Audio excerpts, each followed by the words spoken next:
Hello കൂട്ടുകാരെ, ഇന്നൊരു lunch വ്ളോഗുമായിട്ടാണ് വന്നിരിക്കുന്നത്. നമ്മൾ ഒത്തിരി ദിവസമായി കണ്ടിട്ട്. പനിയൊക്കെ ആയതുകൊണ്ട് ലഞ്ച് വ്ളോഗ് ഒന്നും എടുക്കാൻ പറ്റിയില്ല.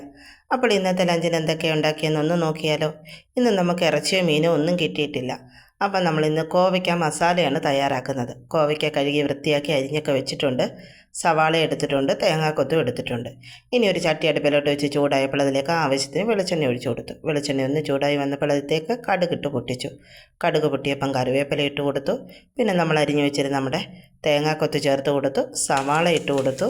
പിന്നെ നമ്മൾ കോവയ്ക്ക ഇട്ട് കൊടുത്ത് ഉപ്പും ഇട്ട് നമ്മളിനി ഒന്ന് അടച്ചു വെച്ച് വേവിച്ചെടുക്കാം.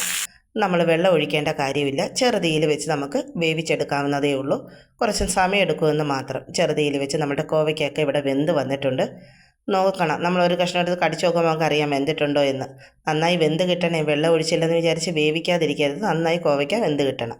അപ്പോൾ അതിലേക്ക് നമുക്കിനി മസാലകളൊക്കെ ചേർത്ത് കൊടുക്കാം. മഞ്ഞൾപ്പൊടി, കുരുമുളക് പൊടി, ഗരം മസാല, ഇത്തിരി മുളക് പൊടിയും ചേർത്ത് കൊടുത്ത് ഇനി പൊടികളുടെയൊക്കെ പച്ചമണം മാറുന്നത് വരെ നമുക്കൊന്ന് വഴറ്റിയെടുക്കാം. നന്നായി വഴന്ന് കിട്ടണം.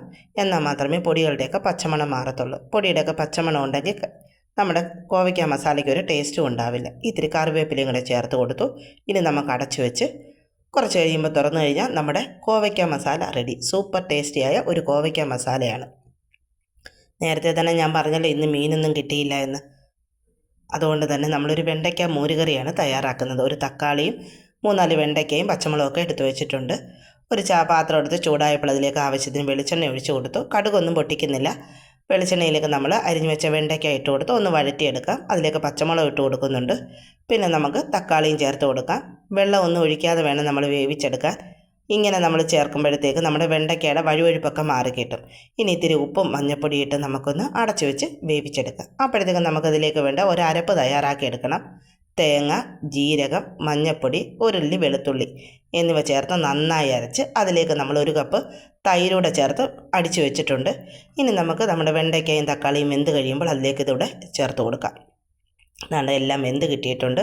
അതിലേക്ക് നമ്മൾ അരച്ച് വെച്ചിരുന്ന നമ്മുടെ മോര് ചേർത്ത് കൊടുത്തിട്ടുണ്ട്. തേങ്ങയൊക്കെ ചേർത്തത് കൊണ്ട് നന്നായി ചൂടാക്കിയെടുക്കണം. തേങ്ങയുടെയൊക്കെ പച്ചമണം മാറുന്നത് വരെ നമുക്കൊന്ന് ചൂടാക്കിയെടുക്കാം. ചെറുതീയിലിട്ട് നമുക്ക് ഇളക്കി ചൂടാക്കിയെടുക്കാം. തിളച്ച് പോകരുത്. മോരായതുകൊണ്ട് തിളച്ച് പോകരുത്. ചെറുതീയിൽ നമുക്ക് നന്നായി ചൂടാക്കിയെടുക്കാം. അപ്പോഴത്തേക്കും നമുക്കതിലേക്ക് ഒരു വറവിടണം. അതിനുവേണ്ടി നമ്മൾ ഇത്തിരി കടുക് വറുത്തിവിടെ വെച്ചിട്ടുണ്ട്. വെളിച്ചെണ്ണ, കടുക്, വറ്റൽമുളക്, ചെറിയ ഉള്ളി എല്ലാം കൂടെ മൂപ്പിച്ച് അതിലേക്ക് ഇത്തിരി മുളക് പൊടിയും കൂടെ ചേർക്കുന്നുണ്ട്. മുളക് പൊടി ഇഷ്ടമില്ലാത്തവർക്ക് ചേർക്കേണ്ട. നമുക്കതിൻ്റെ നിറം ഇഷ്ടമായതുകൊണ്ടാണ് ഇത്തിരി മുളക് പൊടിയും കൂടെ ചേർത്ത് കൊടുത്തത്. അത് നമുക്ക് നമ്മുടെ വെണ്ടയ്ക്ക മോര് കറിയിലേക്ക് ഒഴിച്ചു കൊടുത്തിട്ട് അടച്ചു വയ്ക്കാം. അപ്പോൾ നമ്മുടെ സൂപ്പർ ടേസ്റ്റിയായ വെണ്ടയ്ക്ക മോര് കറി ഇവിടെ റെഡി ആയിട്ടുണ്ട്. ഇങ്ങനെ ചെയ്യാത്തവരൊന്ന് ട്രൈ ചെയ്ത് നോക്കണേ. എരിവും പുളിയൊക്കെ ഇഷ്ടപ്പെടുന്നവർക്ക് ഒരുപാട് ഇഷ്ടമാകും നമ്മുടെ ഈ വെണ്ടയ്ക്ക മോര് കറി.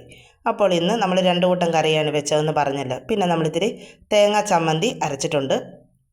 തേങ്ങ, ചെറിയ ഉള്ളി, ഇത്തിരി പിഴുപുളി, 2-3 കാന്താരി, ഇത്തിരി മുളക് പൊടി എന്നിവ ചേർത്ത് നന്നായി അരച്ച് നമ്മുടെ തേങ്ങാ ചമ്മന്തി വെച്ചിട്ടുണ്ട്. പിന്നെ നമ്മളൊരു ഓംലെറ്റും തയ്യാറാക്കിയിട്ടുണ്ട്. എല്ലാവർക്കും ഓംലെറ്റൊക്കെ ഉണ്ടാക്കാൻ അറിയാം, അതുകൊണ്ടാണ് കാണിക്കാഞ്ഞത്. അപ്പോൾ പാത്രം എടുത്ത് അതിലേക്ക് ആവശ്യത്തിന് ചോറിട്ട് കൊടുത്തു. ചോറിലേക്ക് നമ്മുടെ കോവയ്ക്ക മസാല ഇട്ട് കൊടുക്കുകയാണ്.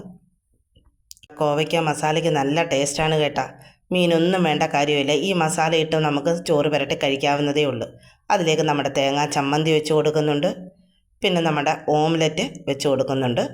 ഓംലെറ്റിനകത്ത് നമ്മൾ ചെറിയ ഉള്ളിയും ഇത്തിരി കുരുമുളക് പൊടിയും ഉപ്പ് മാത്രമേ ഇട്ടിട്ടുള്ളൂ. പിന്നെ നമ്മുടെ സ്വാദിഷ്ടമായ വെണ്ടയ്ക്ക മോരുകറി. സൂപ്പർ ടേസ്റ്റാണ്. എല്ലാവർക്കും ഇഷ്ടമാകും. ഒന്ന് ട്രൈ ചെയ്ത് നോക്കണേ. അപ്പോൾ ഇന്നത്തെ നമ്മുടെ ഉച്ചയൂണിൻ്റെ വിഭവങ്ങളെല്ലാം റെഡിയാണ്. കോവയ്ക്ക മെഴുക്ക് പുരട്ടി, തേങ്ങാ ചമ്മന്തി, ഒരു മുട്ട വറുത്തത്, പിന്നെ വെണ്ടയ്ക്ക മോരുകറി. അപ്പോൾ ഇന്നത്തെ ഉച്ചയൂണ് കഴിക്കാൻ എല്ലാവരും വന്നോളൂ. സൂപ്പർ ടേസ്റ്റിയായ ഒരു ഉച്ചയൂണ്. മീനൊന്നും ആവശ്യമില്ല. നല്ല ടേസ്റ്റുള്ള ഒരു ഉച്ചയൂണായിരുന്നു കേട്ടോ.